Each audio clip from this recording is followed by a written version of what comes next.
Hey everyone, welcome to That Pedal Show. Viewers, comments and questions live. Dan here. Mick here, hello. I'm going to take a sip of lemon and honey from a lovely amber cup that turned up today from our beautiful dear friend, Mr. Andy Timmons. We were chatting about this in the car, and he said, "Oh, you guys are, I'm going to send you one, I'm going to send you one." And of course, and true to his word, he sent one over. It keeps your drink warm for a long time, which is great. Ah, beautiful. Yes, Nice. so I hope you're all awesome. Mine's charging. Hello everyone. Welcome to VCQ. Hope you have had a splendid couple of weeks. It's been a couple of weeks since we've been here. It has been. It's been a while. Due to bank holidays and such. Actually, I think it was it a public holiday in the US last week? Labor Day or something? Memorial Day? Yeah, Labor Day. Don't wear white after Labor Day. Don't know. Someone will put us right for sure. No brown downtown. Ron Leslie says it's hot in Washington. In the city, hot in the city Tonight. Nice one, Ron. Ryan Guntwich Black is on. Hails from a muggy, hot Duval. Where is Duval? It's pronounced Duval. Duval. Is that the way Phone Jacker would pronounce Dover? Do you remember? Robert Duval. Hello. I want to buy the Dooved. I've got the verse. I want to buy the Dooved. That's DVD versus VHS for those who... It took me a while to catch on when I first heard it. Verse. Greetings from Geelong, Victoria. Oh, very nice. Yeah, Luke David 86. Robert Iboy is on. Hello, gents from California. Hello to California. Hello, indeed.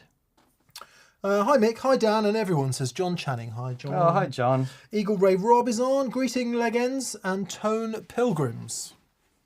We're all that, I hope. David Clark is on from sunny Belfast, Maine, not Belfast, Northern Ireland. Not aligned. Greetings from Boston. It's more than a feeling. It's so much more than a feeling. Please tell me that was Boston. It was Boston. I get Boston confused with other bands. Right. Felix Threadgill says, "What? From South London." What? And he's even spelt it in such a manner. Saf. Zoutaleur is on. D&M. Long Island, New York. Reporting for duty. Nice one, Zoo. Love New York. And Byron Krause's Big Dog is on. He says, big love to all from sunny Teesside. Yes, lovely. Nice. Peter Nice. Hall says, "Hey guys, just to let you know, Ariel Posen is touring the UK in October." Yes, actually, I've just been talking to Ariel about getting him on the show at some point. So, because we're overdue. We're well overdue, actually. He's Yeah. done so much good stuff since we saw Ariel last. Yeah. Some of that solo stuff he's been doing is really great. Magic. It's just sort of see him fearlessly treading his own path and doing his own thing Yeah, it's lovely. in a unique way is very energizing, I think, as far as artistry is concerned. Yes. Just going to turn us up a little bit. Very good. Oh, Catherine's Sounds like I'm throwing my voice. Catherine is in the end of the 100-day cough. All right. Dan is somewhere I'm near a the middle of third it. through. Yeah. We say thank you to BV for moderating and being in the chat and sorting all that out. Thanks so much, Yes, BV. thank you, buddy. We greatly appreciate it. We'll get onto the super chats in a second. First up, some housekeeping. Beep, beep, beep, beep, beep, beep, beep. Oh, no, that's That's breaking good. news. I like it. All right. Beep, beep, beep, beep, beep, beep, beep. Breaking news. Beep, beep, beep, beep, beep. Welcome to this week's housekeeping with me, Mick Talor. Beep, beep, beep, beep, beep, beep. Okay. Patrons. May's giveaway was a Benson delay. The winner is Tony from Yorkshire. Well done, Tony. Well done, mate. Congratulations, Tony. Benson are sending it to you directly. So I might have to shut the door. She's going to keep coughing. Jake, could you run and get the purple thing for me, please, sir? I can. Thank you, bud. So nice one to Tony, and thank you to Benson for allowing us to give that away. May's giveaway part 2, given that we didn't have one in April, so we did 2 in May, is a True-Fi Floyd fuzz with thanks to Teddy. So good. Active patrons, you were emailed about this last Wednesday. Please check your inbox, and if it's not in your inbox, check your spam folder, and if it's not in your spam folder, make sure that you're registered with the correct email address, because that happens too. Anyway, if you haven't entered already, check your inbox and messages before it closes, because it hasn't closed yet. Wonderful. News in the world of pedals. Breaking news. Pedal news. So this has arrived today, and I am very, very excited about it. So this is the original Diamond Vibrato, which everyone knows that I love. It's been on my board for years and years. And they have sent that version. So this is Diamond shut its doors a while ago, and then the lovely chaps from Solid Gold Effects sort of emerged with the Diamond brand with a bunch of new enclosures. But I am heartened to see the love and care that's gone into getting the sound just right. Speed of the autofocus. So it uses the same Panasonic chips. Does it? Yeah, it does. So I am so excited to hear it. I was worried it had all gone tiny SMT. No, it's not. They've done it properly. They've done it properly. Happy days. Yeah. So very, very excited. So well done, Diamond and we shall Solid Gold. It's going to be get it on the board as ASAP. Yeah. Right. I'm sure there's a million other things that have gone on to pedal news, but that's been occupying my brain. Yeah. I mean, you know, you come here for curation, Daniel, not completism, don't you? I would hope. Yes, I'm going to pretend I know what that means and sip my lovely Ember cup. Excellent. Right, I'm just going to check how many Super Chai we have, because it may be time. That's really good. It's like, it keeps it all warm and nice. Good. Good. Right. How was your weekend, Michael? Did you do anything interesting? I did. What did you do? Mowed the lawn. Okay. Did gardening all day yesterday, pretty much. Right. And it was a beautiful day, so I did not want to be indoors. Did you do any more work on what I saw, that amazing photo of you that said Mick Taylor Blues Implosion? Oh, no. I'm really trying to play the guitar, but when it's sunny outside, just any excuse not to play the guitar, I'm You're on there. it. Okay. I'm on it. Nice. Including doing laundry, all that kind of stuff. Just did 4 loads of laundry yesterday. It was amazing. Brilliant. Yeah. Brilliant. I have, however, recently watched a documentary about Royal Marine Commandos. Oh, okay. I've been very motivated by their level of fitness. Right. So there's a couple of things they do in basic training for commandos, distances that they cover in a certain amount of time. So is that what you're going for? But bear in mind, they're fully kitted up, full Bergen, up and down, crawling through tunnels of water, carrying a weapon. So I don't have any of that. All I've got is a spaniel. Yeah. But I'm trying to, the first thing they do is 6.5 miles in an hour and a half. Okay. Which is about 10k. So on Saturday I did 8k, averaging 8:43 per kilometre, which is faster than walking. Dude, you're looking trim. Looking good. It's not. I'm doing it for cardiovascular fitness. Would you believe? Well, that's why I'm doing it. But it has other things that happen. Yeah. So I know it's not to runners. That won't seem very fast, but I've got a backpack on. It's about 1/3 running, 2/3 walking, and it feels great. Yeah. So I want to get up to 10k. If I can do 10k, averaging 8 kilometers per k, that will be amazing. Awesome. That's what I'm interested in at the moment. Okay. I don't know why. I got after the month. Last Monday and Tuesday, I got back into training. Tuesday night, after we finished filming with Steve Rothery, I got home and I was wiped out. Yeah. And the cough was back. Yeah, it was a tiring day. Funnily enough, I was really, really tired yesterday. I think I actually did too much on the Saturday, plus the experience day on Friday, which is also tiring. So, right. But of course, your cough is definitely not helping. No. But that's okay, because I've got my rechargeable amber cup sent to us from Andy Timmins, which keeps my lovely lemon and honey warm, and it's lovely on my throat. Okay, I don't actually know where we are with super chats, but I'm going to turn them off anyway, and then we can make sure that we answer them all and answer them fully. So if you've super chatted up till now, we will answer. If you have not, then please don't, because they're turned off. Or at least they would be if YouTube would let me turn them off.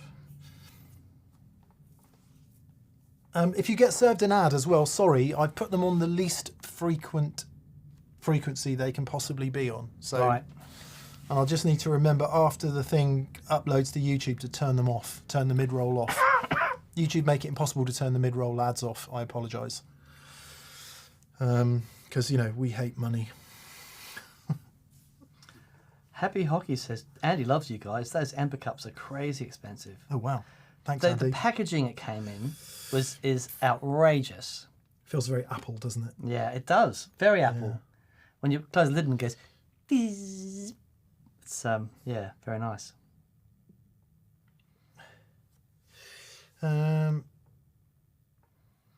Chris Quinn says, my prescription for mental and cardiovascular help is 4 3-mile runs with no headphones. Is that four per week, Chris? That would be a lot, I would say. And if you're doing that per week, amazing. Per month, I would say that's a good amount. 4 3-mile runs in a week. That would be. I wouldn't be able to do that. I do. You do that every day with the dog, but you don't run. You walk. Yeah, running's a bit different than walking. Yeah, but I guess. Yeah, yeah. I do. I run twice a week. He might be young and handsome. Yeah, that's the other thing. Oh, that's the thing to say about the Royal Marine Commandos. I mean, they're between 17 and 22. There you go. So, yeah, never quite going to keep up with them, let's be honest. Ember cups are like the Dumble of travel muck, says Happy Hockey. Did you say that? That's very good. Reminding me of the bit in Wayne's World where they do the product placement gag. Talk to your daughter. Music while running is a crutch, says Arnold Alanis. Yeah, I can't. I don't like walking with music in my ears, actually. I prefer just to have nothing. I walk every day, says Frankie Holt. Me too. Tim Chalmers says 40 years ago I was running 90 miles a week. Holy crap, Tim. How are your knees would be my next question. Because it's one of the reasons I want to do the longer thing but not run all the way. Right. Is that it's just easier on everything. Because running's, if you don't have good technique, man, which I don't, just hurts. Anyway, blah, blah, blah. Frankie Holt says, I'm neither young nor handsome. Don't put yourself down, mate. Stephen Hadfield says, 4 batches of laundry and commandos. That wasn't where I thought Mick was going. Mike Blue says, I had a heart attack and got a stent in 2019. Keep moving. Yeah. Yeah. Have you ever had any pains on the left-hand side of your chest?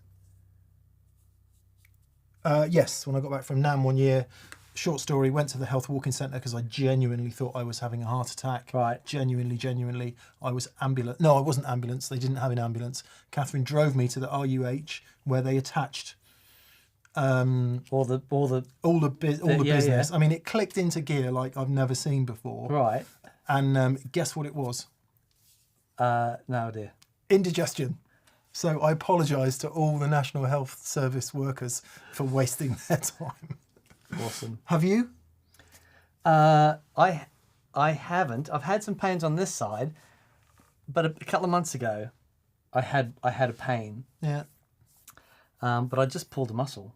Yeah. I've just been rolling too hard and pulled a muscle. It is because it's all around all there. Those. And if you break, you've ever broken a rib? Broken 3 ribs on this side and 2 ribs on this side. It's just.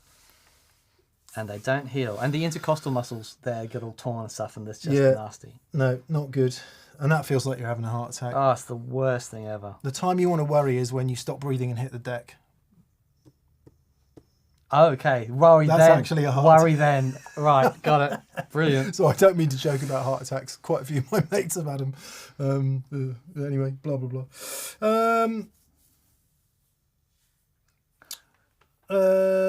Yes, Rob Brewer, RUH, Royal United Hospital in Bath, England. That is correct. Yes. Anyway, right, come on. Let's get on to some... Perhaps let's talk about guitars and amps and things like that. If you're wondering what the hell's going on, welcome to That Pedal Show. Oh, we've got relatively few super chats tonight, so that's good. We can have a good old dive in the regular chat and some good discussions. Let's go there. Plexico is first in. Duncan, hi. G'day, mate. Always good to hear from you, buddy. He says, hi DNM, hope this finds you well. Great pedalboard show on Friday. If you had to choose 4 pedals and 4 pedals only, what would they be right now? Oh boy. Does the tape delay count as a pedal? Why not? Okay, that would be one. Harlot, diamond vibrato, and flanger of some type. Maybe in a few weeks it would be a very specific flanger. Specific type of flanger. Yeah. Or, Yes. you know, stereo modulator. Perhaps. It could be. It could be. Couldn't it? Just throw it out there. It could be that. Could be. I would choose, this is quite hard, same as Dan, like definitely a gain stage, definitely a delay, definitely a wobbly, and probably either 2 gain stages. So it would be Klon, tube driver, free the tone, future factory delay, Nice. harmonious monk. Beautiful. I've been trying to get away from digital delay, but analog's too dark. Yeah. Digital sounds too digital. What I really need is a really good tape delay, but I just can't do it. I can't not do it now. Yeah, I've got one and I love it, but Yeah. it just, you can't take it to gigs. We've taken Dan's tape delay twice to a gig and it broke down twice. No, broke down Once. Yeah. And that was the old one, the Right. Space Echo. Yeah. But the EFX has been great. Yeah. I've got that running in the loop of the matchless, and it's like that's it. I've taken my CXM off the board, Yeah. and I've changed things up a little bit. I'm using a Princeton with the matchless now, and it's so interesting because it's not coupling the way with the 2 12-inch speakers do. It's still coupling, but it's not overwhelming. Sounded killer on Friday. We did an experience day on Friday. Thank you to everyone who came. We had a It great was day. brilliant fun. And Dan had that rigged, the mattress and the Princeton really, really does sound huge. I thought the Princeton would be too underpowered, but it sounds great Sounds great. because the matchless is doing the Yeah, doing but the thrust, as it were. what I was missing, I think, was that beautiful, clean, round Fender thing. And whenever I've got the Princeton next door when we did the experience days, and man, honestly, I've probably sold 20 Princetons since what's that? And so that's just the Princeton. It does sound an ace. It's so good. And that's just a standard bog, nothing special, straight out, reissue Princeton. Yeah. Magic. Fender 65 Princeton Reverb, the one you can just go and buy off the shelf. Yeah. But I've got the reverb turned up in it. Just enough. And then on the EchoFix EFX3, which is in the matchless, I can kick on the small tank reverb when I want the big lush reverb, or turn it off and turn on the tape delay. It's like, It sounded great. yeah, It sounded really great. Not quiet. no. LC Vol 73 says, hey guys, my chain is as follows. Peterson tuner, D&M drive, thank you. Dunlop Echoplex, and then Strymon Cloudburst. Whenever I turn the Echoplex on, the sound level drops a lot. With or without the other pedals on, what's going on? What's the Echoplex? It's the Catlin bread. Dunlop. Done up. Oh, okay. EP 103. Right. Correct me if I'm wrong, but is there a hidden preset, a hidden function in that where you can change the input gain? No. There is It does. The secondary function is to change the tape age, Oh, okay. but you can make it wet only. It does have a wet only. It doesn't have a variable dry level, Right, okay. but it does have no dry or full dry. Okay. So check that. Check your power supply, because it is a surprisingly current hungry pedal. Yeah, it needs And nearly 300 milliamps, I think. If you're not feeding it with enough current, it's not going to work properly. Yeah.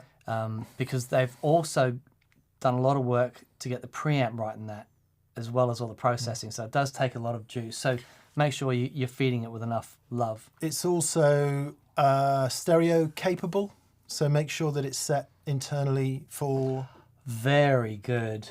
whether mono or stereo. Yep. Check that. Because if you've got it set up in stereo, you plug a mono lead in, it's going to load that input really heavily. Yeah. So in this order, check your cables before you do anything with the pedal. Just double check your patch cables are good. 2, check all the default settings in conjunction with the manual. That would be, is it running wet and dry, or is it running wet only? If you only get delay sound, that should be fairly obvious. Mono or stereo, is it set to mono or stereo? And actually, the first thing you want to check before your signal cables is it getting enough current? And it needs, I think it's almost 300 milliamps. Right. It's going to be between 2 and 300 milliamps, so it needs to be getting that many in order to function properly. Beautiful. Anything else? No, I think that's quite nailed it on. Yeah. If it's none of those things, something's not right. Yeah. But I'm sure it will be one of those things, because their pedals are really good. It sounds great, though, It actually. sounds fantastic. Yeah. Really like that thing. Stefan Savelda. Hello, Stefan. Hello, Stefan. Hey, D&M. Christmas came early this year. Diamond just relaunched their vibrato. Hello. We talked about it. Yeah. My finger's on the pulse. It's frightening. Didn't say whose pulse. The time of death. Seth Verber Music says, to float the bridge on a Strat or not? Yes and no. You need 2, one floating, one not. Because they do different jobs. I like it. Yeah. Very good. Yeah.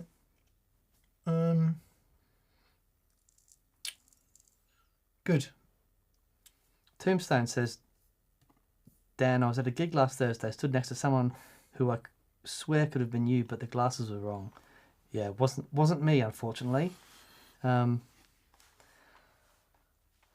it wasn't at a gig last Thursday.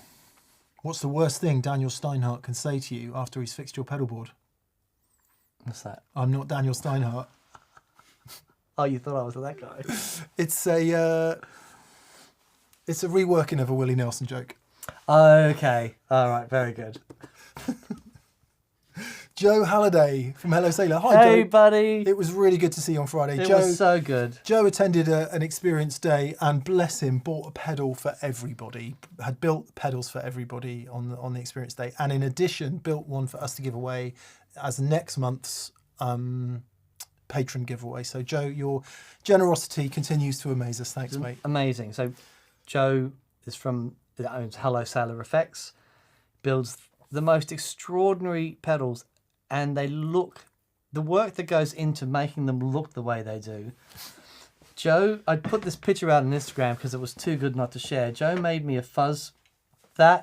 Look at that. Joe made me a fuzz, an octafuzz, that had my purple belt with 2 stripes on it, on the pedal with a little Gracie Jiu-Jitsu thing in the middle. It was like, it was so good, and the pedal is covered in what looks like mats that you roll on.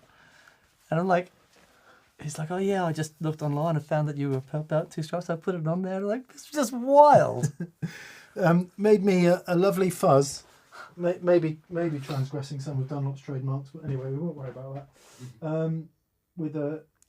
That is absolutely wild. A big knob to turn the fuzz and to turn the level. Sorry, and he said he couldn't fit the fuzz control on the outside, so that's inside. But that's fine because it's the only place to set it is there. So yeah, it's right. totally fine. Never need to change that one. Thank you, Joe. Thank you, Joe. It was Incredibly really, kind of you. really wonderful. Yeah. Anyway, sorry, Joe did have a question, or at least a comment here. He says, "Hello, Legends. Thank you for the experience. It was great to catch up and meet new amazing people. Yeah, lovely bunch on Friday. The Joey 2-rock amp will forever be haunting my dreams. It'll do that. Unapologetic episode idea. Could we hear the 2-rock rig, please?" It was pretty spectacular. We had this insanity going as a dual lamp rig, Amazing. and it was wasn't the small sound. No, it's literally 2 rock. 4-rock. Okay, Could even be 6-rock, couldn't it? it could be Yeah. 7 rock. 8-rock.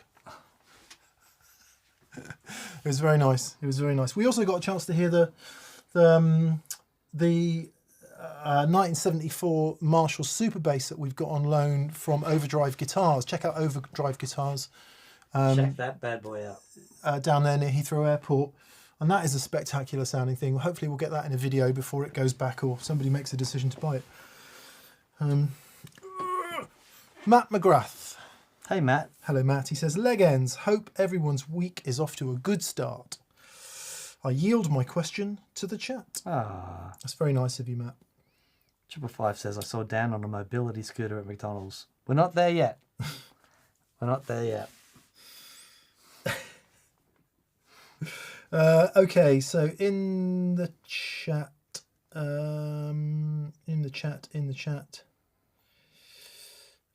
okay, the Weekend Warrior. Hello, Weekend Warrior. You have Matt to thank for your chat, for your question. He says, "I have a pedal board. I run stereo, but I'm taking it to an open jam. Mm-hmm.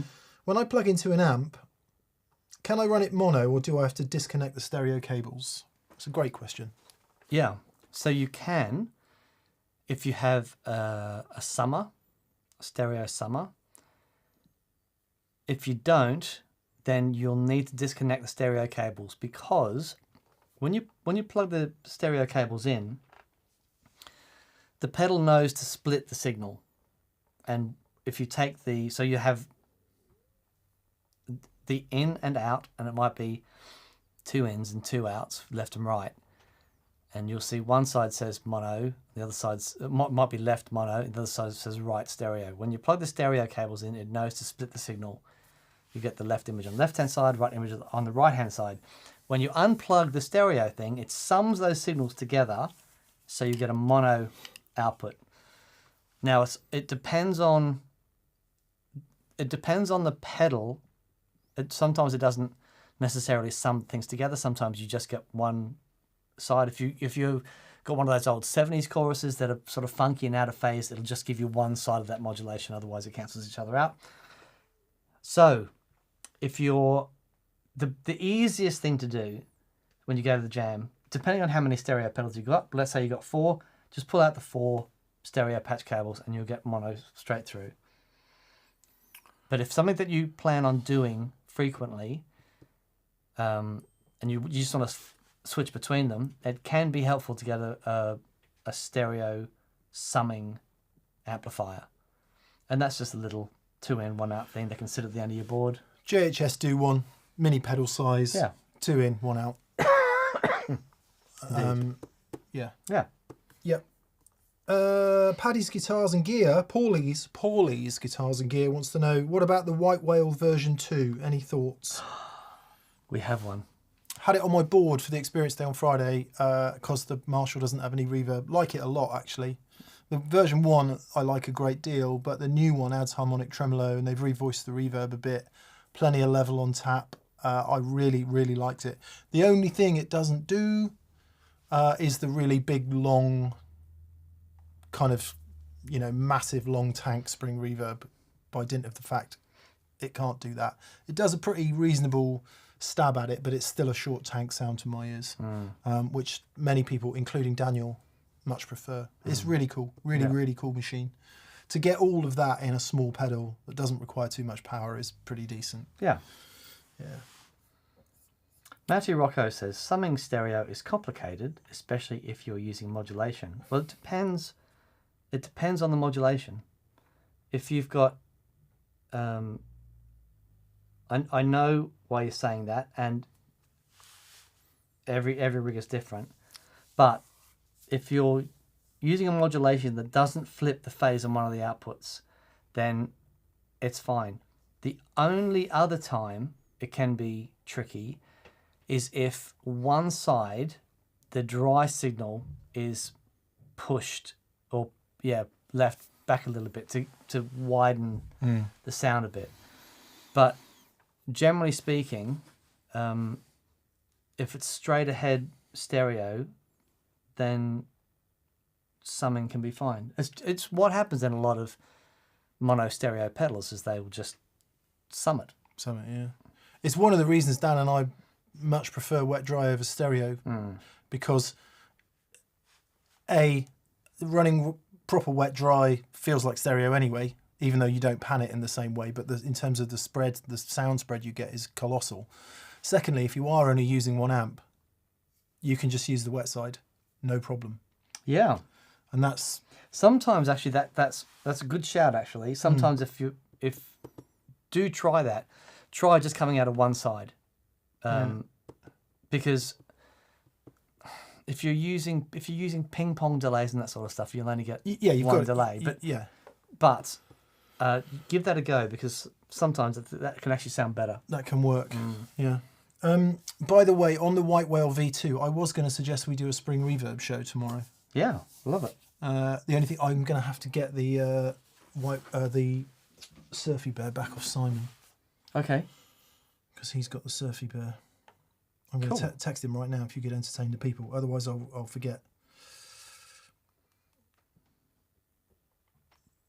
If you could entertain the people. Oh, sorry. I thought you... Yeah, okay, great. Sorry. People are just saying, I just got an ad.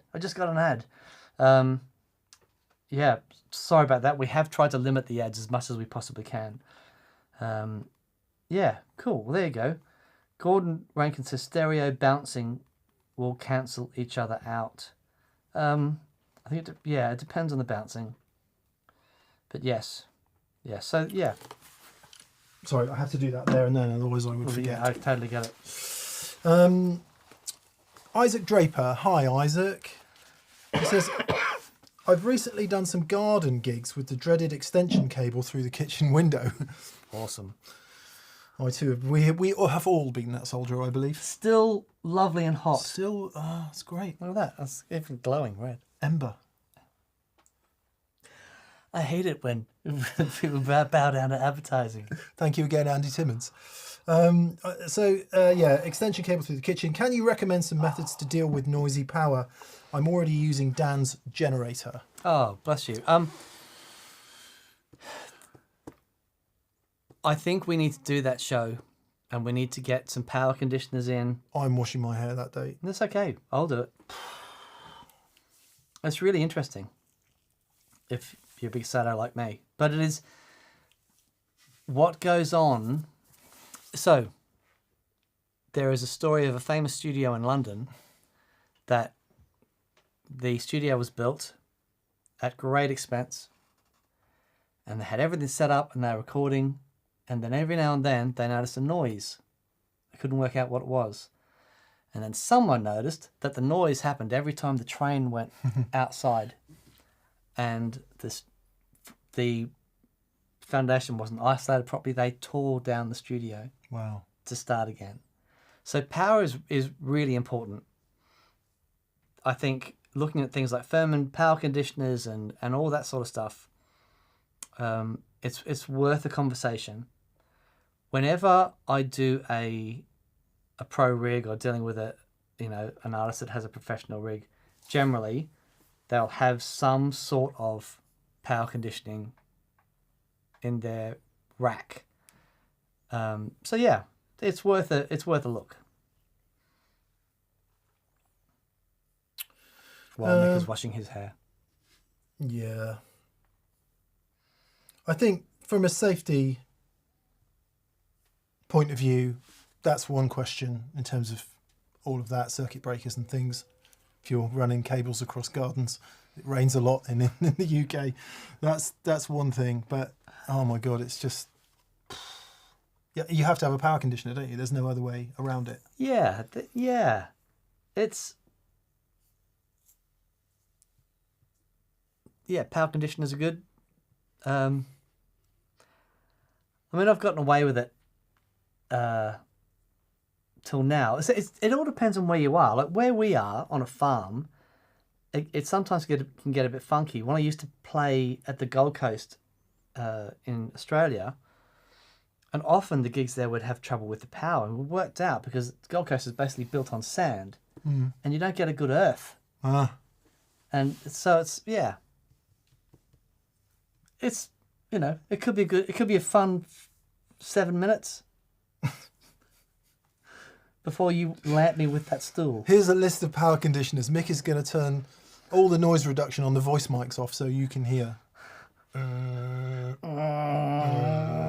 We never use any noise reduction on the guitar amp mics, just so you know, but I do use it on the voice mics. Do you find yourself tweaking amp and effects settings gig to gig, says DMK75.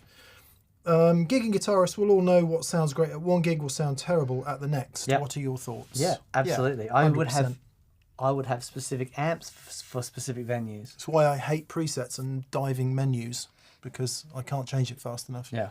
I like everything on a knob in front of me so that I can change it. It's usually, like where overdrive pedals are concerned, for example, it's usually that balance of gain and volume, because as you get louder, this is going to be a massive generalization. I find as you get louder, you can kind of use more gain because you have the clarity of the extra volume and the extra note separation and all of that, so it doesn't sound fizzy. At low volume with loads of gain, it just sounds thin and awful and fizzy and nasty. So funny. I was watching some Instagram guitar playing. I don't know why, and they've got a lot of them have this sound. And yeah, it's very interesting. So yeah, important to have your basic gain staging, similarly relative wet level of things like delays and reverbs. If it's like a huge room that's really echoey, then you might want to dial your wet effects back a bit. If it's much smaller and tight sounding, you might want a little bit more wet effects. So yeah, the idea of setting up sounds, having all your sounds where you like them and then not changing them, that's anathema to me anyway. Yeah, that makes no sense. Another reason I like simple pedal boards, so you can do it really quickly. Now, in the context of a regular gig that you do all the time and you know the rooms, or for example, if it was a slightly bigger production and you need to be giving front of house something consistent, that's a different story. I think perhaps what we're both talking about is those sorts of gigs where maybe you've got a vocal PA plus, not exactly a huge production, just a vocal PA. Maybe there's a bit of kick drum or whatever in the vocal PA, but everyone else is sort of self-mixing, then definitely, I would say. PV says, Joe Walsh used to run an EQ pedal at the end of his chain for exactly that, to dial in the sound for the venues. There you go. Yep, there you go. David Oshman. Hi, David. Hello, David. He says, Dan, legend runs in the family. Still can't believe your sister is Darlene Czech. Is that how you say it? Darlene Czech. Yep. Czech. The godmother of modern praise and worship. There True royalty. There you go. Yes, it was lovely to catch up with Dars. We haven't been back for 5 years. And yeah, so it's great to catch up with him. And I've known David Holmes since I was like 10 or maybe 13. But yeah, amazing guitar player. And yeah, so we did that and it was really fun. But yeah, she's great. She is such a great, she's one of my favourite people. Really is one of my favourite people. She's amazing. Yeah, so there you go. The big sis. Phil is on. Hello, Phil. He says hello from Connecticut, or CT. I'm assuming that's Connecticut. Dan, are you any closer to acquiring a Dr. Z? No. I picked up a Maz 18 with 212 cab during the great pandemic gear rush, the great pandemic gear rush of 2020, and I love it. Curious to hear your thoughts. Funnily enough, I was talking to Zach from Mythos, and he would, and Dr. Z came up. I'm like, yeah, I've got to get a couple and try them out. I remember trying one out years ago. It must be 15 years ago over at Peach. Peach, yeah. I think John still is a C dealer, isn't he? Yeah. He keeps saying he'll lend us one, which Right. I should just get on and sort out. Yeah, be great. Be great to try them out. Yeah. Swiz872 says, I was making some music today and resisting the urge of my go-to combo of the Bubbletron. Is that Keeley, Bubbletron? Yes. And G7, but eventually caved in. I'm fascinated by how certain modulation pedals feel like home. Yeah, completely. Totally get that. If you're... The wonderful thing about being into modulation, I guess it's like anything. The more you're into it, the more things you'll pick up and things will click for you, and some things will click for you more than others. You know, C1, old Phase 90, the Diamond Vibrato, and obviously the Mistress, a few things that have really clicked for me over the years. And when you get used to that sound and you feel connected with that sound, it takes a lot to bump that off your board, because you get this thing where, you know, you might, this pedal's smaller and it's easier and it's programmable and whatever. But it's, once you feel connected with something, you know what I mean? It's like, it goes so far to actually find a reason to get rid of it. A small example of that from an upcoming show. I did the audio. We had Chris Buck in a couple of weeks ago. He sat in on a VCQ, but we also filmed a show with him, and I did the audio for it today. Late, but anyway. And Chris was talking about recording the second Cardinal Black record.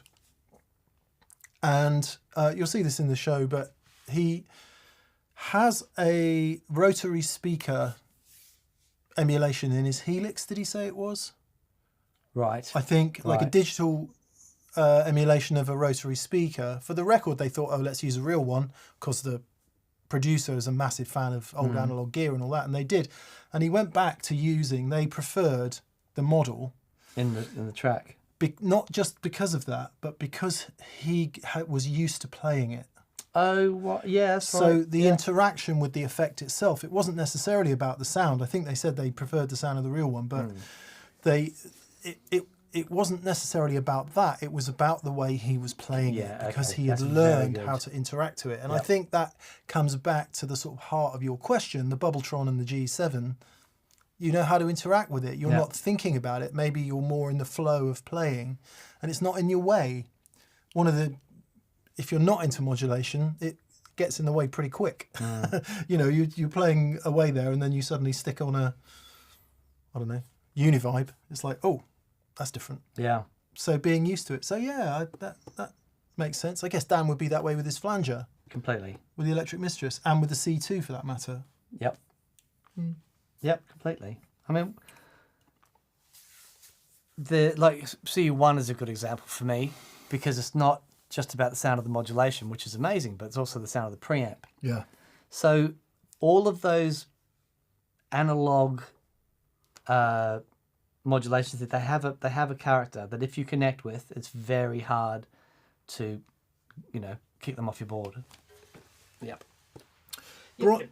Brian Llewellyn, hi Brian, he lives beside an airport, and he says, I use no wireless in my signal chain, but I hear intermittent radio noise from the pilot sometimes. Would a power conditioner stop that stuff? Not necessarily. No. Depends on, I had a Mark III Boogie that would regularly pick up radio. Yeah, right. And that comes down to gain, because when you turn up the gain, everything becomes an antenna. So, you know, single coils. That's a journey. Yeah. Yes. Yeah. It might be worth a try, but it's not. That's not coming through the mains. That exactly what Dan just said. That's your tubes and stuff inside the amp. Picking up radio waves. Yeah. And amplifying them. Jacob Q says, Dan, do you have any opinions about neck humbuckers in tellies? The only neck humbucker I've heard in the telly that I really loved was a Firebird pickup in the neck of a telly, which was Owen Barry's. And it sounded amazing. But I just love the sound of... I love the sound of the telly neck pickup. The humbucker's a bit dark for me there. Yeah, I mean, it's an odd... It's like everything in it. You don't know till you know, and I don't know. What I can't work out through logical thought process is that bridge pickup is one of the twangiest, brightest sounds from any guitar anywhere, if it's right. And then you go to a muddy humbucker in the neck. Yeah. That doesn't make any sense to me at all. But of course, loads and loads of people have used it. Loads of people loved it. Yeah. Keith. Yeah. Did he actually use the neck pickup? That's the thing, right? I don't know. Because it's there, but every time I hear Keith play, I ain't hearing a neck humbucker. Yeah. Unless I've missed a load of stuff. And when Joe plays it, because it's out of phase with the bridge. That's a different thing. And he puts it in the middle position. Yeah. He's not using it to get that neck pickup. I mean, he might use that on odd occasions, but that out of phase thing, which he plays so well. I had a Highway 1 telly that I did exactly There that you with. go. Put a Filtertron in the neck, out of phase, so that you get the out of phase sound in the middle. And it's so cool. That's a different thing. Yeah. Last super chat today. I cut them off really early because I couldn't tell how many we had. But Adrian says, "Hi DNM, have you ever had the chance to compare the 4 or 5 knob tube driver, which is the one that's on my pedal board, to the 3 knob version, the small pedal type one, which runs with 9 volt?" From Adrian. Oh. I haven't. No. Is it a tube driver? Yeah, it was made by whoever it was made by. Chandler. Where is it? BK Butler, that's the one. Yeah. Was it BK Butler who made it? The little one? Chandler Ridley. Yeah, we're not sure. But no, I haven't. There's one. By TubeWorks. Oh, it says designed by BK Butler. Yeah. Okay. Yeah, like little one. Oh, wow. Yeah, no, I haven't. It's really funny. It's such a divisive pedal. I can remember when I first got it, I just didn't like it at all. Right. I couldn't make it work. And then now I use it all the time and I really love it. So Yeah. I don't know how that works. Same with so much stuff in it. Yeah. Thomas Butcher says, "Hi guys, just bought your Harmonious Monk Mark II and it's amazing. Where in the signal chain do you recommend it?" That's from Thomas Buchter. Where do you run yours, Daniel? I will have mine before Reverb, but very, very close to the end. Yeah, after delay, which is, standard wisdom says filter, EQ, overdrive, distortion, modulation, delay, reverb. And we lump tremolo in with modulation. So you could put it there. But if you think where it would be in an amplifier, it would be in the amplifier. So it's coming after everything. Yeah.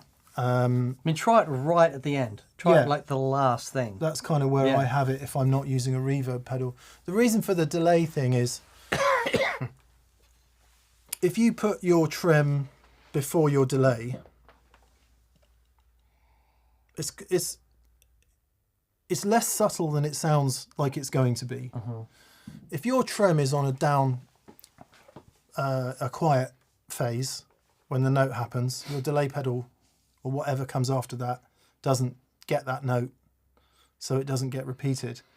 Now you could say that would be equally true if the trem's after, but actually the delay pedal is still outputting the note as a delay. Yeah. Or as a delayed note. Yeah. So it's a bit of an odd, it can be an odd experience depending on how extreme you have the tremolo set. Mm. Yeah, we both prefer it after delay. Yeah. Yeah. Yeah, for sure. The good news about the Mark II is it's got more headroom than the Mark I as well, so you can actually hit it pretty hard. Yeah. And it won't overdrive. The first one overdrives a little bit, which is also great. If you like that kind of sound, it's all analog, obviously. Damien Joseph says, I had a super chat too. Is there a couple of people that have missed super chats on? Have we missed you in the super chat? I'll go back over them. Stanislav Migra, this is a really good point. He says, trem after spring reverb, but before room reverb. Yeah, nice. Yeah, that's a nice shout. George Scully says, could you argue for the harmonious monk to be in the amp loop to get it as close to where it would be if it was built into the amp? Yeah. You could argue that, but you would have to have a proper instrument level loop. If you've got a line level loop, it won't work. It'll just drive it too hard. So depends on the amplifier. Yeah. Like the effects loops. Most loops these days are instrument level, aren't they? Or at least they're adjustable. I think a lot are. I think a lot aren't. Really? Yeah. I would think, yeah, maybe older type amps, but anything like Tone King, Friedman, Fender, Marshall.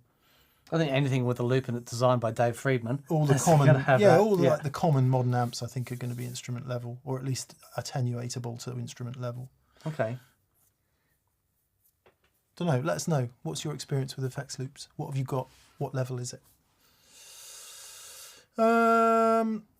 Let me see then if I've missed some of these super chats. Daniel Madura says, Dan, would a Reeves Custom 50 Jimmy be a similar starting point for your tone endeavour you talked about on Friday's show? I don't know. The Reeves stuff is great. The high tone stuff, great. We've got I want to say 76? 73. 73 high watt here that sounds amazing, but it's a bit noisy. So we have a plan to head up to high watt and get them to fix it and have a look at a bunch of high watts.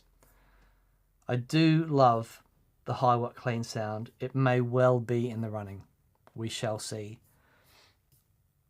A big part of that sound was the Fane speakers they used to use. Now Fane had, I think there was a 70 watt Alnico that they did for a while that sounds great. I don't think they're doing it anymore, but it'd be interesting to find a 2x12 that sort of matched the high watt really well and try that out.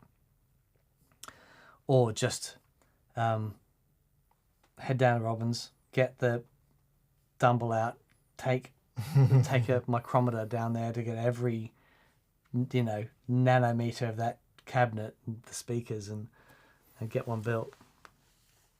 Be interesting. Yeah. There were some more super chats that I've just found that aren't coming up in another window, so apologies for that. I don't know why that is the case. Wadey, 1960 CS, says, hey guys, just a quick question. When time allows, can you do more pick and mix? I binge watched several of those this past weekend. They are really great. Thank you, mate.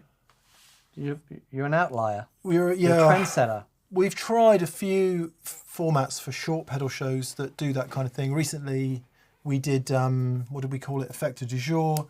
And they, same as Pick and Mix, they didn't get watched and they murder our YouTube performance. It's really annoying. Yep. So what happens is if you put out a video that gets fewer views and less engagement, YouTube goes, oh, you're not very interesting anymore, and starts essentially delisting you and making you much less visible. So when we did the Effector du jours, they murdered our numbers. Yep. It was pretty dire. And normally we don't, we're not here to watch the numbers. It's not really what we care about, but we have to maintain a certain level of views. Otherwise, everything dies. Everything stops, Yep. and we have to stop doing it. So we can't do that. So unfortunately, try as we might, we had all sorts of discussions like, should we start another channel to do short videos? But the way YouTube works, every time we do a short video format, Spanked. it spanks us. Yep. So Sorry, no. I know, we really liked them as well. Yeah. That pedal show should be about pedals, shouldn't it? When we make videos about pedals, nobody bloody watches it. If we make long videos about pedals, pedals, they're great. But if we Yeah. try and do, after the comments, your videos are too long. All right, let's try some short formats. No. Yeah. So anyway, Yeah, thank you, YouTube. somebody smart who understands how this works would be able to work it out, but you have to understand that that is neither me nor Dan. Paul Matulovic. Hi, Paul. G'day, mate. He says, evening, gents. Probably a stupid question. There are no stupid questions, Paul, as you well know. The only stupid questions are the ones you don't ask. He says, can you exploit loops in a switcher to use an expression pedal for different pedals? What a stupid... No. Can you exploit loops in a switcher to use expression pedals? So it depends. The most common way to do this, so generally the loops are like gates. They're on, they're open, or they're closed. The only way to do that is if you had different variable gain stages controlled by VCAs within the loops. So, generally, no. The way that we do it is you can control input gain and output gain. But what you can do with an expression pedal, depending on what's in the loop, and one thing that I do quite a lot is if you've got a pedal in the loop that has MIDI control, you can send MIDI control signal over the expression pedal and control a number of pedals at once with the expression pedal. So software update coming out where you can control 6 pedals at once with one expression pedal. So if you've got loops in parallel or something, you can blend one loop in on one side and one loop out on the other side using the mix controls in the pedals themselves via CC messages. I really like that use of an expression pedal. It does take setting up, and it's great to mess around with that stuff, have an idea and mess around with it.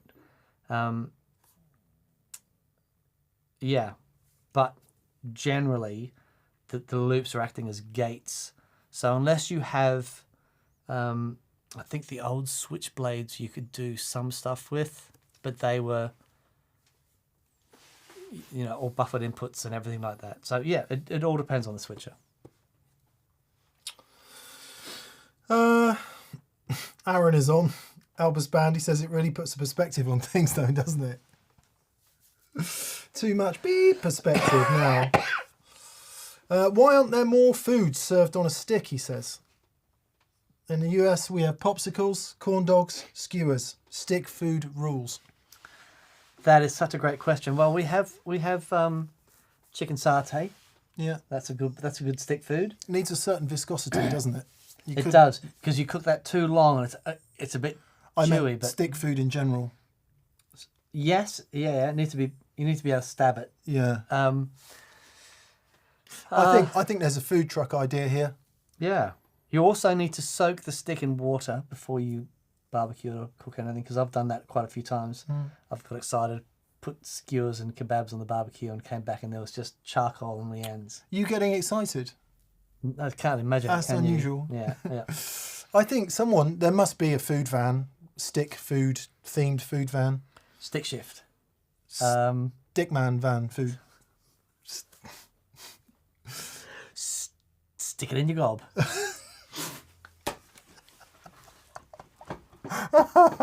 You know what to do in the chat.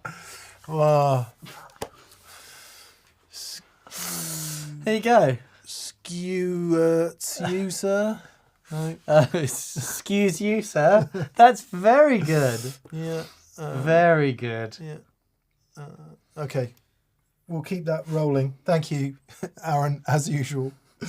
Paul Matulovic again says, another dumb one. Does running an extension cab affect the head's impedance? And congrats on all the killer guests. Oh, thanks, mate. Well, if you run an extension cab, you need to use the appropriate speaker output combination in order that the amp is running at the correct impedance, yes. Yeah. Or change the impedance selector. So are they in series? Are they in parallel? If you've got two 8-ohm cabs, usually, correct me if I'm wrong, Dan, speaker outputs on the back of amps are usually in parallel, right? Correct. So if you run one 8-ohm cab out of the 8-ohm socket, 8 ohms. If you plug another 8-ohm cab into the second socket, what have you got now, Dan? 4 ohms. There you go. So you need to do the maths. It's usually in the manual how they're wired. And if you get in that combination like I have with my 2-rock, I want to use this one, the TS1. I want to use a particular combination for which there is no specific output. I then have to make up cables and do maths. Yeah. That's okay. It can be cool. And it depends on the amp. You know, Boogie, for example, in the Mark series amps used to recommend mucking about with impedance mismatches. Yeah, because the output transformer on a lot of valve amps is very rugged, but I've blown up an output transformer or two in my time. So they are rugged, but they're not that rugged. What's the best, the sight, the sound, or the smell? So the best, when I first blew up an output transformer when I was in Mackay in, I want to say 1990, when I was doing my jazz course, and I had a Marshall JMP, and sad face. I thought you were going to say it was some modern amp where it doesn't matter. Oh no, Oh. no, and I remember looking at it had that. What is that symbol? Omega. Why would someone put that on an app? Oh, I don't know. It's clever. Just plugged it in, turned it up. This sounds great. So that wasn't fun. And then also, I had. This wasn't due to a mismatch, but I had an output transformers go on my old Jet. That was another thing. That was a different thing entirely. T-Rock had but quite that was a few OTs go in that time, didn't they? Yeah, they did. That was a, and the thing about that is, it happened. The 60 seconds before it happened was the best guitar tone I've ever had. Thinking, oh, this is it. I've made it. This is absolute. And then it was gone. But the smell of a blown OT is pretty full on. That's good. Yeah. You need to have some sort of, if it just goes and that's it, that's disappointing. There needs to be like a controllable fire, which doesn't cause any damage to humans or buildings, or a really gross smell. Right. Just, I think you remember those things better. Oh yeah, for sure. For sure. They stay with you. Yeah. Have you ever blown a filter cap in your amp? Yeah. Oh, that's a nice smell. Yeah, it's a nice smell, and it's like it's like one of those pop. Yeah, those things are. It's like surprise, boom. That'd be a great thing to do. It's like you get an engineer leaving work or birthday surprise and just blow a whole bunch of filter caps. Brilliant. We're right down in it now, people. Jeremiah McCann. Hi, Jeremiah. Good to hear Jeremiah. from you. He says, show idea, design a simple board for an 80s gig. You turn up to the gig to realise you've misread the text and it's actually a different decade cover gig. D&M draw genres through the hat. Can you get through the gig? I love that. I have to get my Flock of Seagulls wig out, and then wig out. So one of the plans of the shows that we want to do is decades of tone. It's really like starting at the 50s. So it's so interesting because it just gets to a point in like late 70s, it just goes, and it just goes nuts when the technology starts jumping in. But I do love that idea of looking at important sounds that change things throughout the decades. That changed it, yeah. When this happened, it changed. We had Steve Rothery in this week, show coming up in a few weeks' time. Steve from Steve Rothery Band and Marillion, of course. And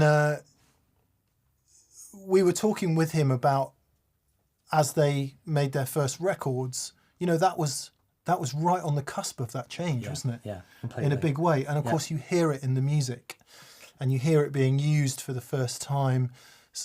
Sounds that now we completely take for granted and you forget they were new, and that's what helped the music sound new and different at that time.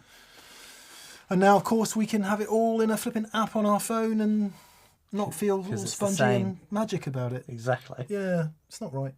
That's a nice idea, Jeremiah. Thank you. We will enact it. And another one from Jeremiah who says, show idea: honk, woody, and nasal. The name of my pet rats. Honk, woody, and nasal. Explore how specific mid-range can help you cut in a mix and what you need to cut depending on the vocalist's range. It's very interesting that. Actually, that was one thing that I got out of the conversation with Dials. Talking about how the octave and stuff that Dave was playing in, and she's saying it's a very considered tone because I'm a female singer, and it works there. But so it depends on the singer completely. Yeah, in a big way. In a big way. Yeah, mids are interesting. Yeah. Wonder if we could do it. Get Jake. He can sing some stuff, and we can crank the mids on the Marshall until it just and starts to cry. Because I think if you've gone that far down the... Sorry, I agree. We're in. We're in. I think if you've got that far along the conversation, something is not right beforehand. Oh yeah. Because if you're playing a guitar part that's going to get in the way of your singer, you're too loud. I mean, EQ is a big thing, but it's your guitar sound, right? Mm. And it's the guitar sound of the music that's appropriate for the music and you are inspired by. So, yeah, you might EQ it a bit when the record gets mixed, and you might EQ it a lot when the record gets mixed. But when it comes to live, I have very, how can I say this? Weak singers get on my nerves in a massive way. I was just about to say the same thing. Because there's no getting around that. People who won't address the mic. Yeah. People who are quiet. Is it on? Yeah. Oh, I can't hear. Please turn down. I can't hear myself. It's like no. You need to go and sing 200 more gigs. Like Nigel Tufnell with jazz. Yeah. Why are they playing so quietly? It's a music based on fear. Why are they playing so quiet? You can't hear it. And so I appreciate that sounds a bit combative and a bit not very nice to certain singers, but we've all been at that gig where the singer's just not giving it and therefore can't be heard. Yep. And at that point, that's their problem, not your problem. Yep. And front of house is having trouble because the fader's up so far that even 1 more dB gives horrific feedback. And it's like, no. Address that mic and give us some Yep. And back from that, if it is a soft and quiet song and it does require soft and quiet singing, then the band should be away. They should be quiet and down and playing with care. So for sure it's interesting. For sure producers and engineers are going to be thinking about this stuff all the time. Front of house is going to be thinking about it all the time. If you've got to be thinking about it as a guitar player and going, oh God, I need to cut my 1K because we can't hear the singer, I think something needs to be fixed before that, personally. Yeah. Am I being unfair? No, I don't think you're being unfair. I think that's very good, but it's helpful to be aware of that. It's one of the things that Big Muffs work so great in those shoegazy type bands when a lot of the vocals are,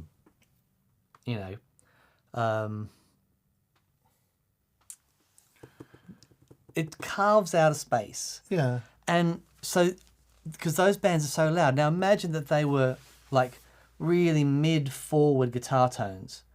There would just be no space for the vocals. Yeah.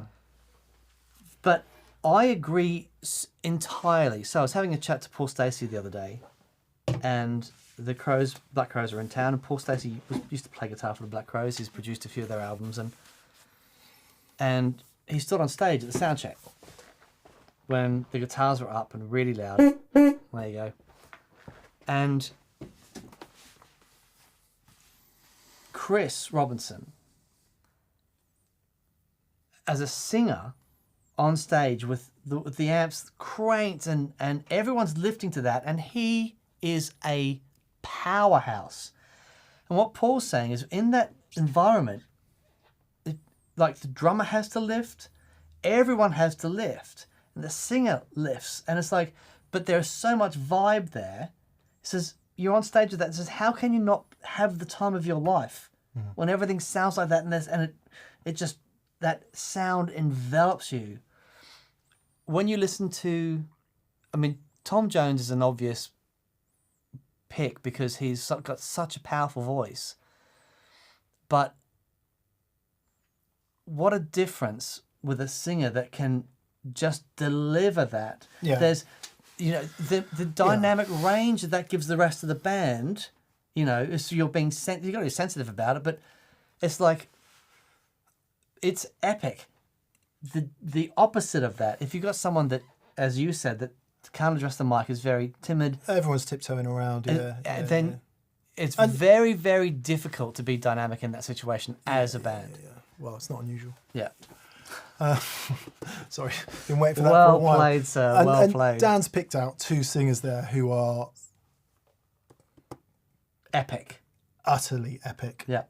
I used to play with a singer in Sydney called Simone D, right? And she's a very dear friend, and we, I rented a room off her for years, and we were in a band called Smooth. Was it?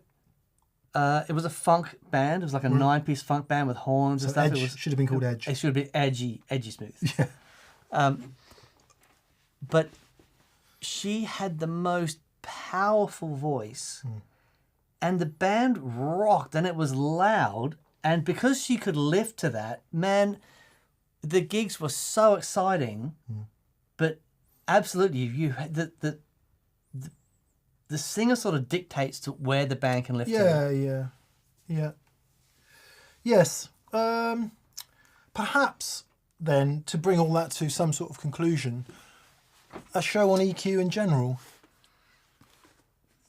Yeah. Because it is really fascinating. It is really fascinating. From a straight, if you move the slider, this is what changes. But then how does that change with where you pick the guitar, what kind of guitar it is, and all that? Yeah. Interesting. Yeah. Thank you, Jeremiah. Yeah. Clearly there would seem to be a lot to talk about, right? Adam Dobbs. Hello, Adam. He says, thinking about fat 60s for my Strat, and thought I would go ahead and replace pots and caps too. Any help on what values and types were used originally in the 50s and 60s pre-CBS? Any brand recommendations? That information is all fairly well available, Adam, online. You can just Google it.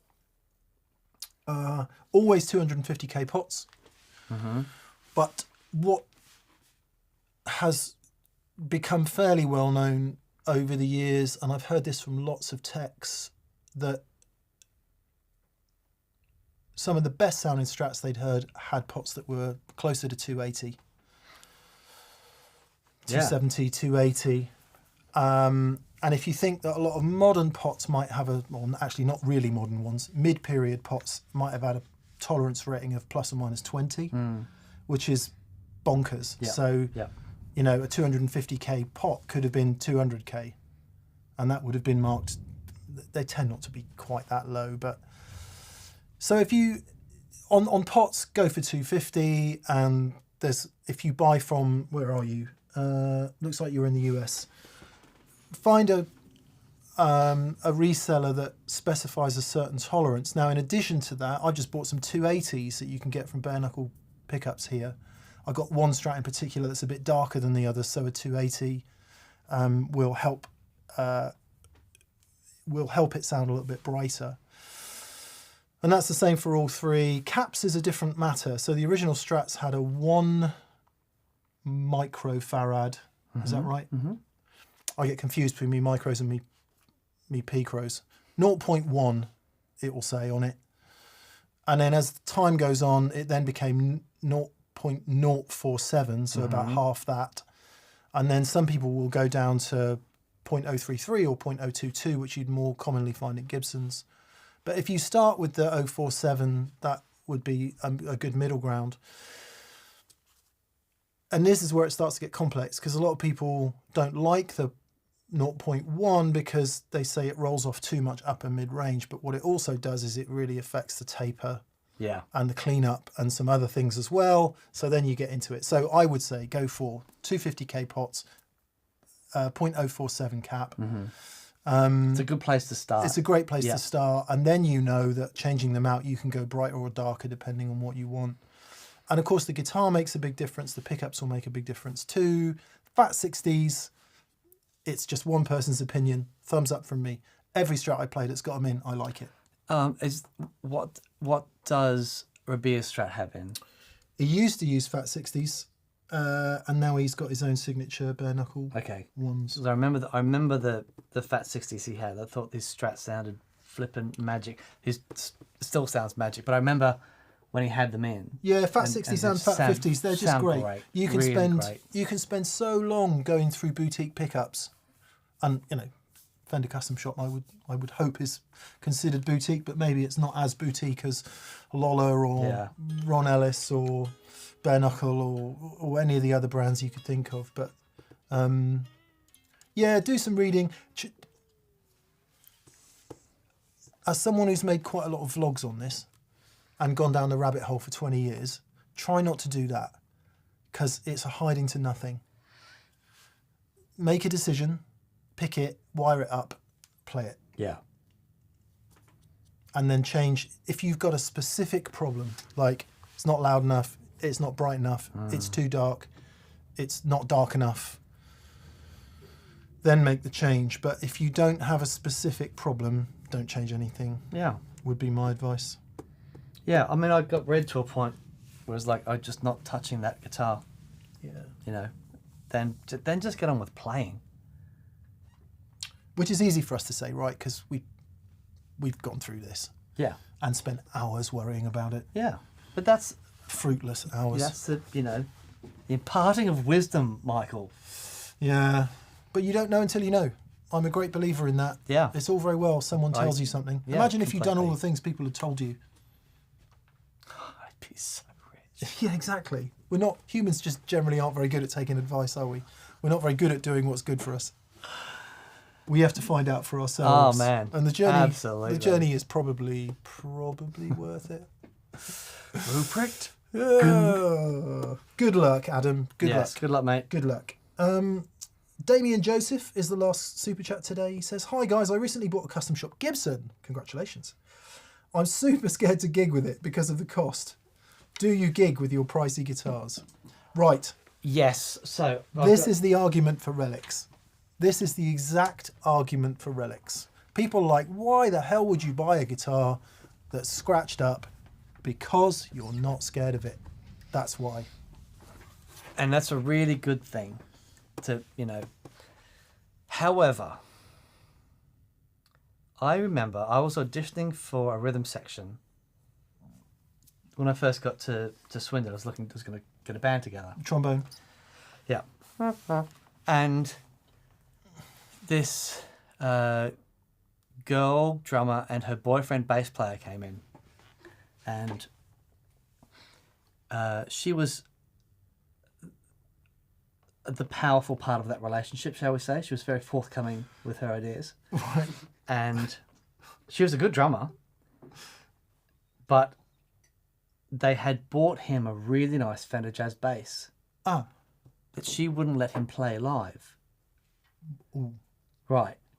And I just said, hang on, this is not you two.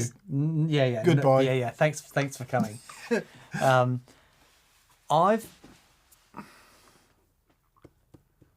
Like this guitar, I will play live from now, every gig.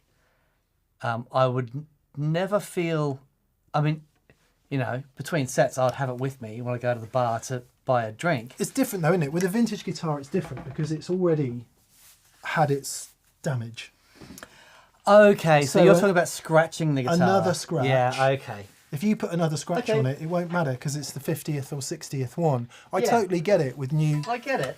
With new guitars, I had it with my. Oh, there you go. That guitar was new. This was brand new.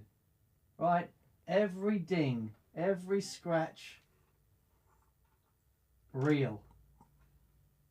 Yeah. Are you buying it to play it or are you buying it to sell it? If you're buying Yeah. it to collect it and sell it, don't gig it. If you're buying it to play it, get out and gig it. Yeah. It's as simple as that. I That'd think be they're meant to be embraced. they're meant to be used. It is. Yeah, man. It's why I'm not a fan of posh guitars. Oh, don't get me wrong. I like expensive guitars, but I mean Yeah. like pretty. super posh perfect guitars. Yeah. I got a Collins CJ35 acoustic, which is my favourite guitar in the world, and it would be the one guitar I keep if I had to get rid of all the others. And I got that obviously brand new, and I remember literally the first gig I did with it, and I pushed the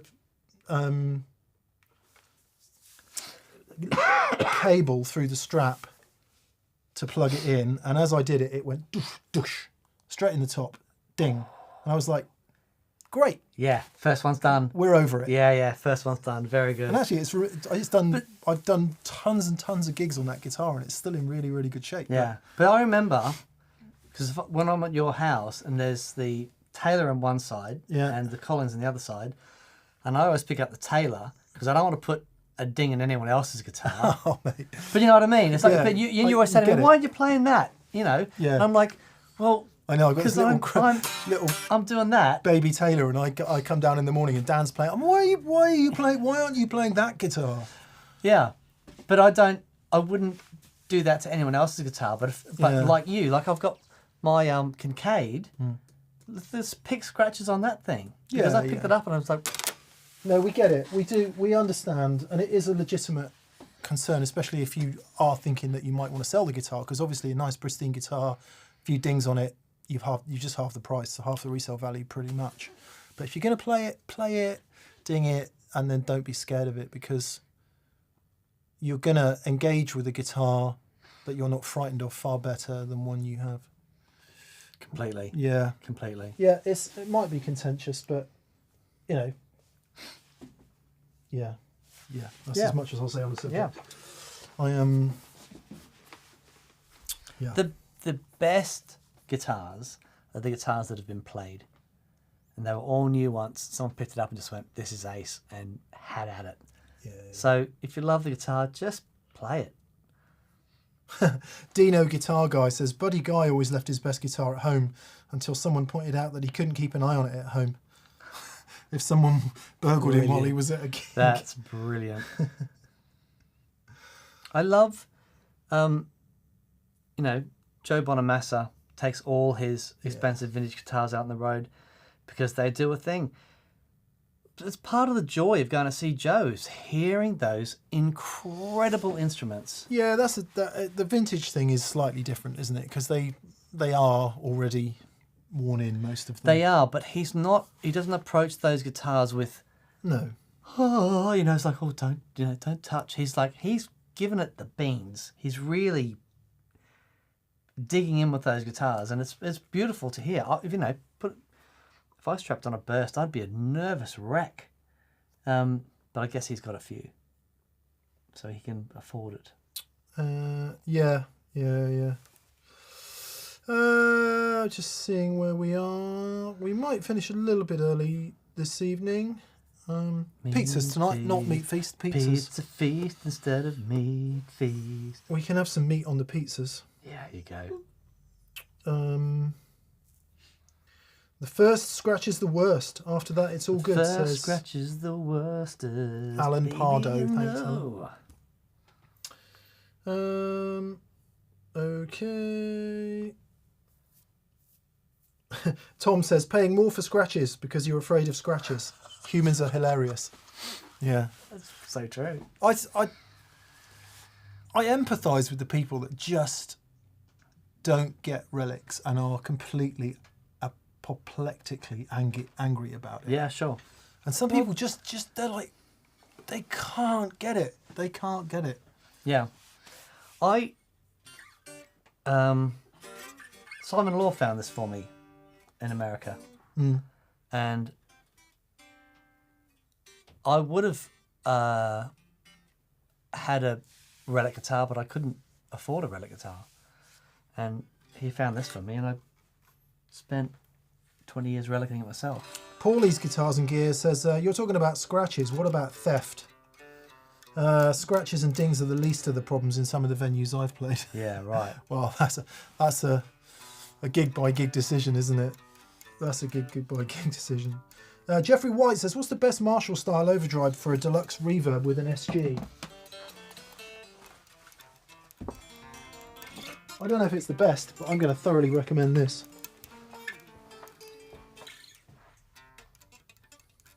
Oh, that thing is wicked. It's the Room 40 by Cicalis Audio Works, and I can remember liking that a very great deal. Yep. There is. A very great deal. Yep. There is this one that never fails to sound amazing. Yeah. Check it out. Dear old Box of Rock, a wonderful thing. Box of rock, box of rock, box of rock, it's gonna rock and rock the box. There you go. A wonderful thing. There you go. Those two will do. There's so many out there. There's so many out there. I would actually go with the Cicalis over the Box of Rock, controversially. Okay. Got more control on it, see? Right. Uh, They make good stuff. You know what we should do? We should... are Cicalis in Athens? Or are they in... Yeah. They are. We need to do What's in the Water in Athens. an Odyssey. Yep. Yeah. Listen to that thing. Damien Joseph says, I'm actually worried about it being broken or stolen. Okay. Yeah. In which case, yeah. Maybe you've got gigs, maybe you've got guitars that you like at home. Guitars, with respect to everyone who does collect guitars and have them at home, and a guitar is just no use to me if I don't play it. Yeah, absolutely. So- Absolutely. But then you're right, you do have the fear. I mean, the 345, this guitar, I have some fear of it being stolen, but if you live your life worried about things being stolen, psychological time won't do you any good. Just get adequate insurance and take precautions for it not to be stolen. So if it does get stolen, it is what it is. I worry about this getting broken because Yeah. Gibson's headstocks falling off, but that won't stop me taking it to gigs. Yeah, completely.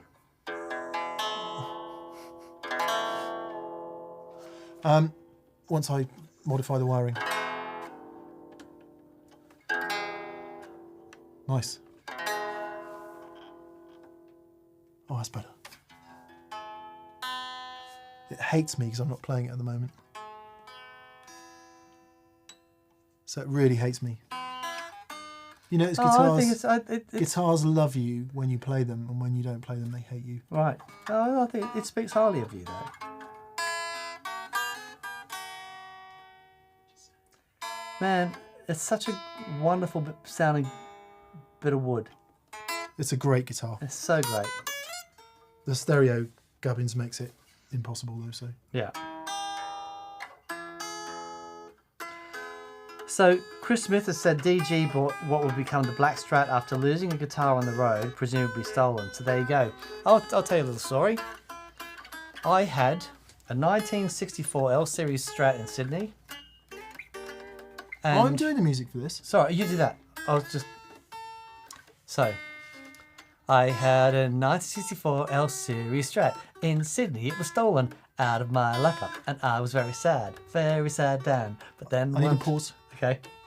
I had a gig that night, and I needed a guitar. A friend of mine had a Telecaster, so from that night till I now, pause. This is how he plays the guitar. He had no idea how to pause. No idea how to pause. I thought you were stopping for Dan Rap interlude. And so that was my introduction to Telecaster. That was my introduction to Telecaster. So if that Strat hadn't have been stolen, I never would have discovered a Telecaster. And you wouldn't be listening to... Red doesn't sound like that. Red does not sound like that. No. But yeah, that... And now, do I dream of waiting downstairs for that guy to come in and open the door? Do I dream of having a baseball bat and wait, you know? I'm not saying I don't. However, stuff happens, and I discovered the Telecaster. Yeah. Hey. Yeah. Yeah. I do often think of that guitar. I'm though. not discussing stolen guitars anymore. I'm also not in any way superstitious, but I'm starting to feel a bit superstitious. Thank you.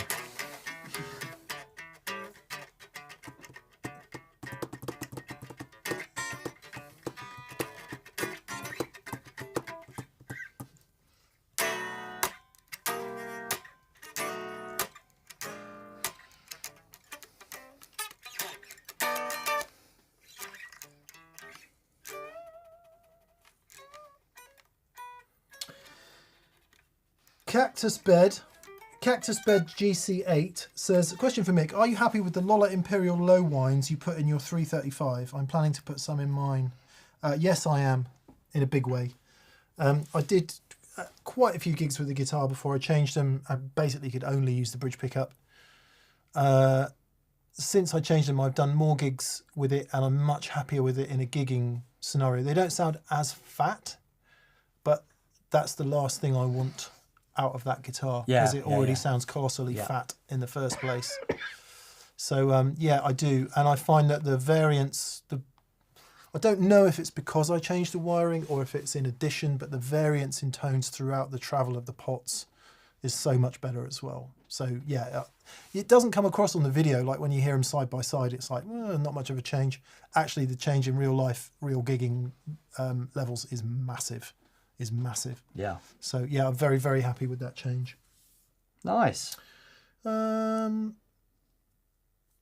says, my Strat is definitely cursing me for not changing the strings. Still looking for them 10.5s, Mick. Yes, sorry, we haven't got any more strings. We need to find out why we don't have more strings. I don't know why there aren't any more, but yeah, someone's just had a Bud Light advert. Someone's had a Photoshop advert. Nice. Good. High-end stuff. It's nice. Hopefully they're paying top track. Good. Right. Jake, have you played this guitar? Yeah. Yeah. Love it. So I think we will call it a day there.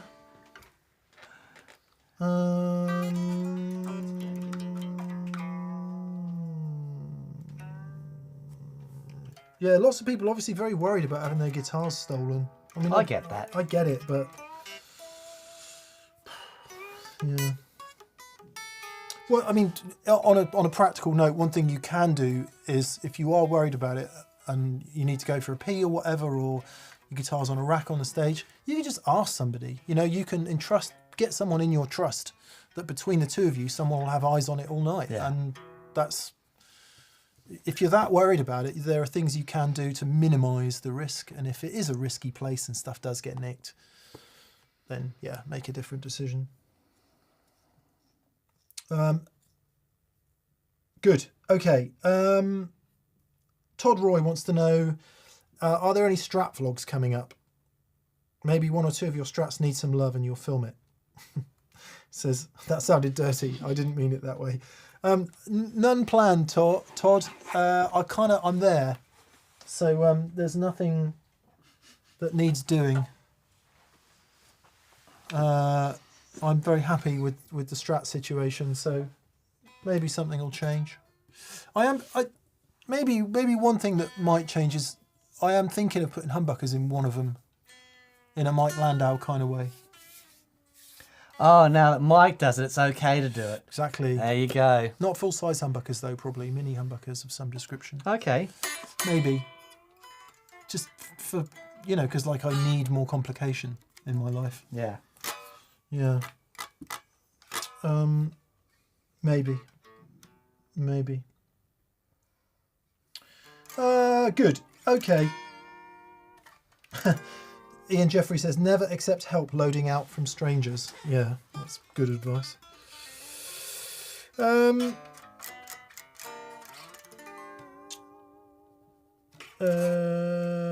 Heresy Mick, says Todd. I know, it is really. But I don't know, something about it. Good. All right, we'll leave it there. Thank you, everyone, for being with us. We appreciate your company in these times. I don't know why the super chats got lost, but there we are, they did. Hopefully everyone has had their super chat answered. If you haven't, please let us know and we'll make sure we make up for that.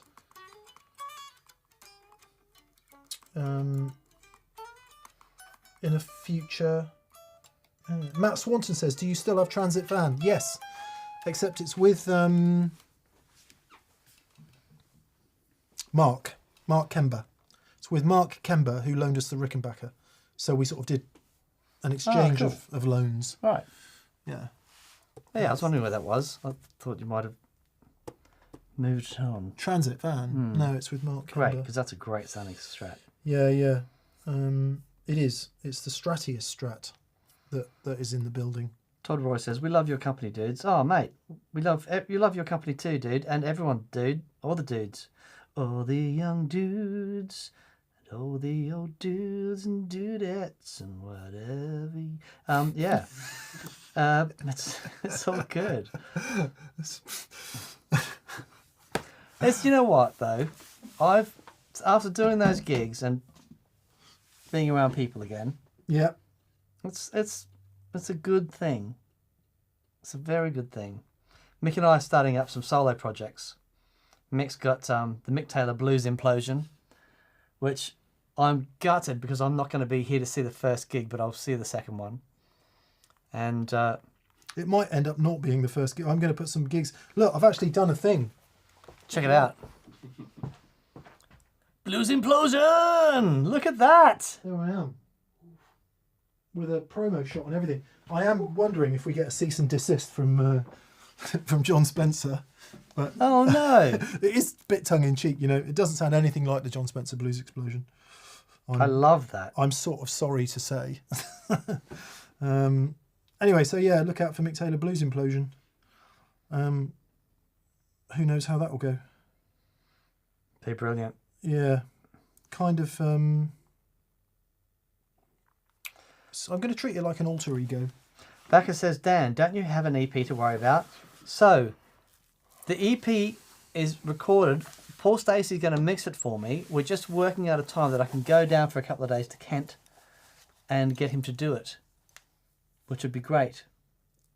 If I can't work it out soon, you're mixing it. I'll mix it. I know you will. Which is why I said that. Yeah, Just making it, putting it out there. I'll mix But it. it's done. I can. Yeah.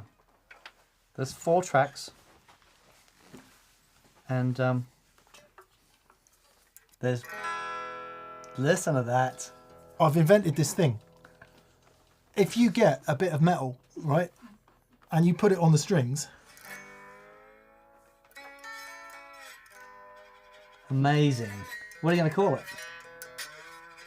well, it's kind of like you're sliding. So I think I might call it slide guitar. But you're flapping at the same time. Oh, well, we call it flap guitar then, shall we? Slap. Slap Slap. flap slide. guitar. Cool. Slide slap. Look at that. It's quite difficult though, because as a normal guitar player, what I've discovered is I always thought the notes were in between the wires. Okay, but you need to be on the But the notes are actually on the wires. Yes, I like that. And that's been a bit of an adjustment. Right. How do you play chords? Like this. Oh, I love that. But if you want to make it minor, you have to do that Oh, get in. and put that one down. Yeah. So That's you can, clever. we could call it slap flap finger guitar. Slap, I think flap, it could finger. catch on. Yeah.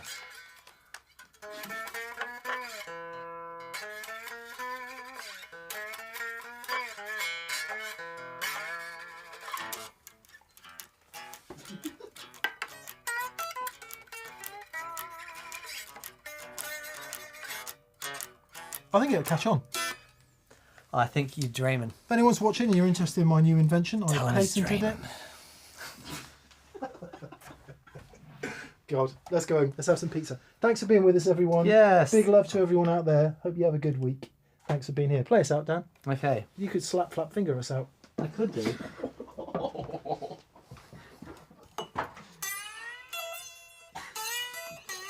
Cup guitar.